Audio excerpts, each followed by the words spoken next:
दाई यशोदा के कान्हा बेटा अजब लीला रचाएगा।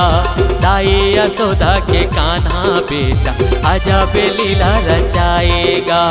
जेल भीतर माँ जन्म लेके हो, जेल भीतर माँ जन्म लेके अजब लीला तय दिखाएगा। दाई यशोदा के कान्हा बेटा अजब लीला रचाएगा। दाई यशोदा के कान्हा बेटा अजब लीला रचाएगा।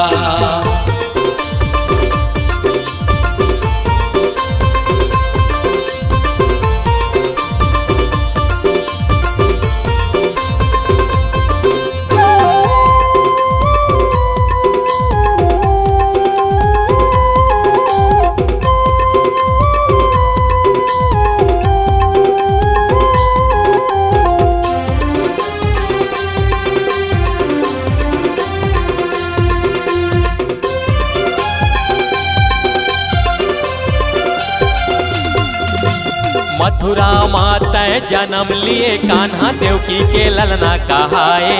हाँ हाँ देवकी के ललना कहाए। देवकी के ललना कहाए कन्हैया, देवकी के ललना कहाए। हाँ हाँ देवकी के ललना कहाए।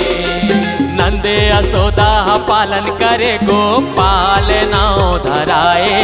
हाँ गोपाल नाव धराए। गोपाल नाव धराए कन्हैया, गोपाल नाव धराए। हाँ गोपाल नाव धराए। कृष्ण पक्ष अष्टमी तिथि हो, कृष्ण पक्ष अष्टमी तिथि जन्म धर के आएगा। दाई यशोदा के कान्हा बेटा अजब लीला रचाएगा। दाई यशोदा के कान्हा बेटा अजब लीला रचाएगा।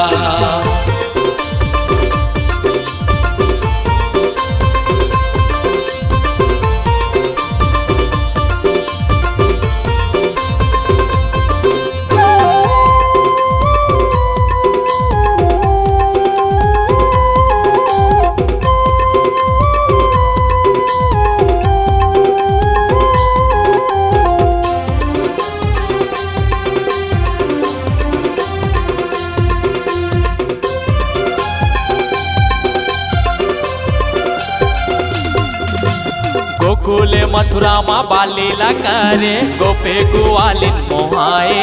हाँ हाँ गोपे ग्वालिन मोहाए। गोपे ग्वालिन मोहाए कन्हैया, गोपे ग्वालिन मोहाए। हाँ हाँ गोपे ग्वालिन मोहाए। मैया यशोदा के रसोई में जाके माखन लत चुराए। हाँ हाँ माखन लत चुराए। माखन लत चुराए कन्हैया, माखन लत चुराए। हाँ हाँ माखन लत चुराए।